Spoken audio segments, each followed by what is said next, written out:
আসসালামু আলাইকুম, daily cooking by বকুল চ্যানেলে স্বাগতম।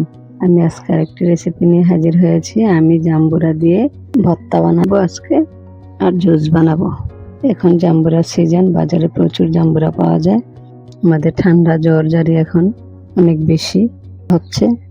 আমরা এই টক জাতীয় খাবারটা খেলে মুখে রুচি হবে, জ্বর ঠান্ডা কমবে আশা করি। টক ঝাল মিষ্টির এই ভর্তাটা খেতে অসম্ভব ভালো লাগে। দেখুন ন্যাচারাল কালারটা কত দারুণ লাগছে। বাচ্চারা পছন্দ করে না, সেই জন্য আমরা খাওয়াতে পারি জুস বানিয়ে। আমি আপনাদের সাথে এই রেসিপিটা শেয়ার করব। আমি এখানে একটা ব্লেন্ডার নিয়েছি, কিছু জাম্বুরা দিয়ে দিলাম। আমি 2 গ্লাস জুস বানাবো, সেই পরিমাণে পানি দিয়েছি। দিয়ে দিলাম 2টা ধনেপাতা, একটা কাঁচামরিচ। কাঁচামরিচটা ঝাল নেই, কিন্তু ফ্লেভারের জন্য দিয়েছি। পুদিনা পাতা থাকলে অ্যাড করতে পারেন, আরো বেশি ভালো হবে। ব্লেন্ড করে নিয়েছি।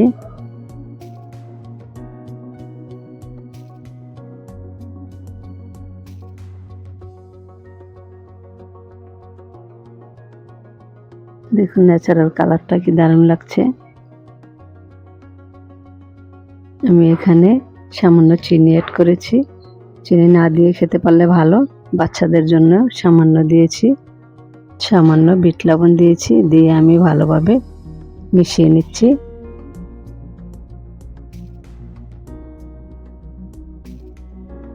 হয়ে গেছে আমার জাম্বুরা জুস। আমি এখানে একটা বাটি নিয়েছি, দিয়ে দিলাম সামান্য লবণ, কিছু ধনেপাতা কুচি, শুকনা মরিচ ভাজা একটি, দিয়ে আমি ভালোভাবে ম্যাশ করে নিব।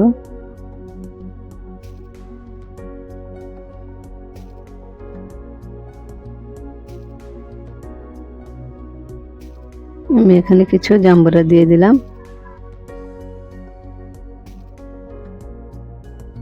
সামান্য সরিষার তেল দিয়ে দিলাম, দিয়ে আমি আলতোভাবে মিশিয়ে নিচ্ছি।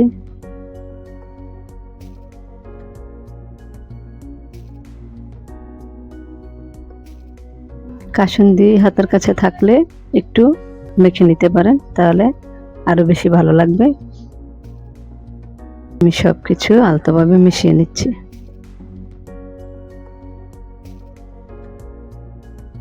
দেখুন কি দারুণ লাগছে। আমার জাম্বুরা ভর্তাটা হয়ে গেছে। আপনাদেরকে জাম্বুরা ভর্তা জুস বানিয়ে দেখালাম। এভাবে আপনারা খেয়ে দেখবেন, অবশ্যই ভালো লাগবে, মুখে রুচি আসবে, জ্বর ঠান্ডা কমবে। ভিডিওটি ভালো লাগলে সাবস্ক্রাইব করুন, লাইক দিন, কমেন্ট করুন। যারা সাবস্ক্রাইব করেছেন তাদের অসংখ্য ধন্যবাদ। আগামী দিন নতুন রেসিপি নিয়ে হাজির হব। আজ এ পর্যন্তই। আল্লাহ হাফেজ।